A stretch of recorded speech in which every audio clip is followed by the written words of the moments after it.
एक गांव तारापुर में पैदा हुई पिंकी को देखकर हर कोई सहसा विश्वास नहीं कर सकता था कि वह एक आदिवासी युवती है। इसकी वजह यह थी कि पिंकी के नैन नक्श और रहन सहन सब कुछ शहरियों जैसे थे। इतना ही नहीं, उसकी इच्छाएं और महत्वाकांक्षाएं भी शहरियों जैसी थी, जिन्हें पूरा करने के लिए वह कोई भी जोखिम उठाने से कतराती नहीं थी। मामूली खाते पीते परिवार की पिंकी जैसे जैसे बड़ी होती गई, वैसे वैसे जीवन के साथ साथ उसकी इच्छाएं भी परवान चढ़ती गई।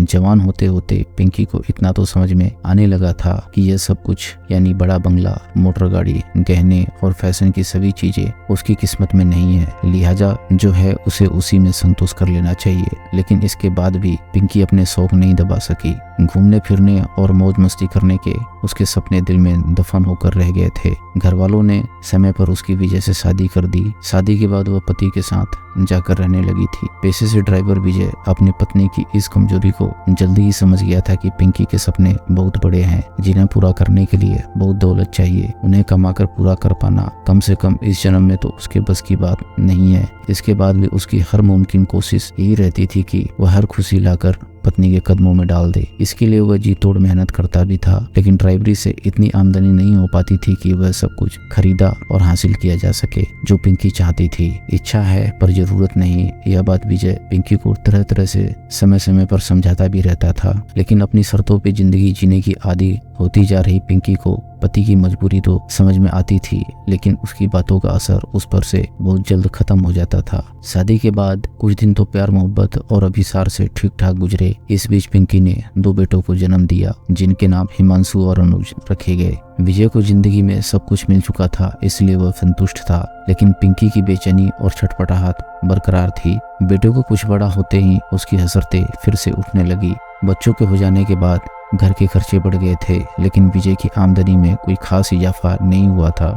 अक्सर अपनी नौकरी के सिलसिले में विजय को लंबे लंबे टूर करने पड़ते थे। इस बीच पिंकी की हालत और भी खस्ता हो जाती थी। पति इससे ज्यादा न कुछ कर सकता है और न कर पाएगा, यह बात अच्छी तरह से उसकी समझ में आ गई थी। अब तक शादी हुए 17 साल हो गए थे, इसलिए अब उसे विजय से कोई उम्मीद अपनी ख्वाहिशों को पूरी करने की नहीं दिखाई दे रही थी। लेकिन जल्दी ही पिंकी की जिंदगी में एक ऐसा मोड़ आ गया जो अंधा भी था और खतरनाक भी। यह एक ऐसा मोड़ था जिसका सफर तो सुहाना था, परंतु मंजिल मिलने की कोई गारंटी नहीं थी। इसके बाद भी पिंकी उस रास्ते पर चल पड़ी। उसने न अंजाम की परवाह की, न ही पति और बच्चों की। इसमें सहज ही समझा जा सकता है कि इच्छाओं और गैर जरूरी जरूरतों के सामने जिम्मेदारियों ने दम तोड़ दिया था। पिंकी को संभल कर चलने के बजाय फिसलने में ज्यादा फायदा नजर आया।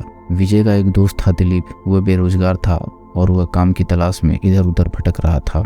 काफी दिनों बाद दोनों मिले तो विजय को उसकी हालत पर तरस आ गया। उसने धीरे धीरे दिलीप को ड्राइविंग सिखा दी। इंदौर में ड्राइवरों की काफी मांग है, इसलिए ड्राइविंग सीखने के बाद वह गाड़ी चलाने लगा। दोस्त होने के साथ साथ विजय अब उसका उस्ताद भी हो गया था। ड्राइविंग सीखने के दौरान दिलीप का विजय के घर आना जाना काफी बढ़ गया था। एक तरह से वह घर के सदस्य जैसा हो गया था। जब विजय दिलीप को ड्राइविंग सिखा रहा था, तभी पिंकी दिलीप को जिस्म की जुबान समझाने लगी थी।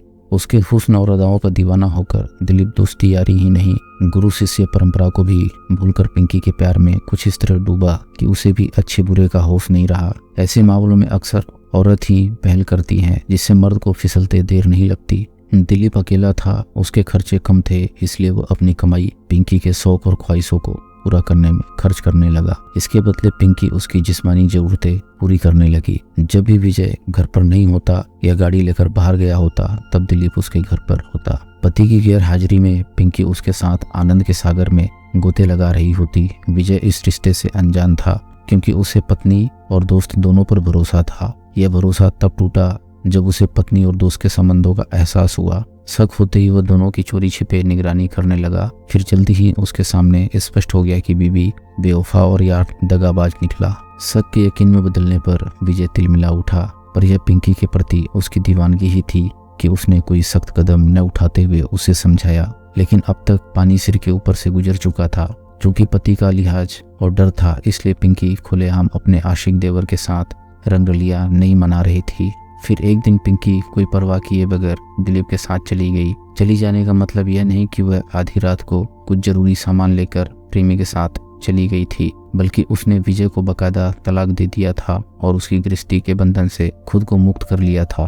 कोई रुकावट या अड़ंगा पेश न आए, इसके लिए वह और दिलीप साथ रहने लगे थे। पहले प्रेमिका और अब पत्नी बन गई पिंकी के लिए दिलीप ने एक कॉलोनी में मकान ले लिया था। मकान और कॉलोनी का माहौल ठीक वैसा ही था जैसा पिंकी सोचा करती थी। यह पिंकी के दूसरे दाम्पत्य की शुरुआत थी जिसमें दिलीप उसका उसी तरह दीवाना था जैसा पहली शादी के बाद विजय हुआ करता था। पति इर्द गिर्द मंडराता रहे, घुमाता फिराता रहे, होटलों में खाना खिलाए और सिनेमा भी ले जाए, यही पिंकी चाहती थी जो दिलीप कर रहा था। खरीदारी कराने में वह विजय जैसी कंजूसी नहीं करता था। यहाँ भी कुछ दिन तो मजे से गुजरे, लेकिन जल्द ही दिलीप की जेब जवाब देने लगी। पिंकी के हुस्न को वह अब तक जी भर भोग चुका था, इसलिए उसकी खुमारी उतरने लगी थी। लेकिन पत्नी बनाकर लाया था, इसलिए पिंकी से वह कुछ कह भी नहीं सकता था। प्यार के दिनों के दौरान किए गए वादों का उसका हलफनामा पिंकी खोलकर बैठ जाती तो उसे कोई जवाब या सफाई नहीं सोचती थी। जल्दी ही पिंकी की समझ में आ गया कि दिलीप भी अब उसकी इच्छाएं पूरी नहीं कर सकता, तो वह उससे भी उकसाने लगी। पर अब वह कुछ कर नहीं सकती थी। दिलीप की चादर में भी अब पिंकी के पांव नहीं समा रहे थे। गृहस्थी के खर्चे बढ़ रहे थे, इसलिए पिंकी ने भी एक फैक्ट्री में नौकरी कर ली, क्योंकि अपनी स्थिति से न तो वो खुश थी और न ही संतुष्ट। इस उम्र और हालत में तीसरी शादी वह नहीं कर सकती थी, लेकिन विजय को वह भूल नहीं पाई थी जो अभी भी जुलानिया में रह रहा था। पिंकी को लगा कि क्यों न पहले पति को टटोल कर दोबारा उसे निचोड़ा जाए। यही सोचकर उसने एक दिन विजय को फोन किया तो शुरुआती शिकवे शिकायतों के बाद बात बनती नजर आई। ऐसा अपने देश में अपवाद स्वरूप ही होता है कि तलाक के बाद पति पत्नी में दोबारा प्यार जाग उठे। विजय ने दोबारा उसमें दिलचस्पी दिखाई तो पिंकी की पांछें खिलने लगी। पहला पति अब भी उसे चाहता है और उसकी याद में उसने दोबारा शादी नहीं की। यह पिंकी जैसी औरत के लिए कम इतराने वाली बात नहीं थी। एक रात की बात है जब दिलीप रोजाना की तरह अपनी ड्यूटी करके घर लौटा। उसे यह देख हैरानी हुई कि उसके घर में धुआं निकल रहा है, यानी घर जल रहा है। उसने शोर मचाना शुरू किया। देखते ही देखते सारे पड़ोसी इकट्ठे हो गए और घर का दरवाजा तोड़ दिया जो अंदर से बंद था। अंदर का नजारा देखकर दिलीप और पड़ोसी सकते में आ गए। पिंकी किचन में मृत पड़ी थी, जबकि विजय बेडरूम में। जाहिर है कुछ गड़बड़ हुई थी। हुआ क्या था यह जानने के लिए सभी पुलिस के आने का इंतजार करने लगे। मौजूद लोगों का यह अंदाजा गलत नहीं था कि दोनों अब इस दुनिया में नहीं है। हैरानी की एक बात यह थी कि आखिर दोनों मरे कैसे थे। पुलिस आई तो छानबीन और पूछताछ शुरू हुई।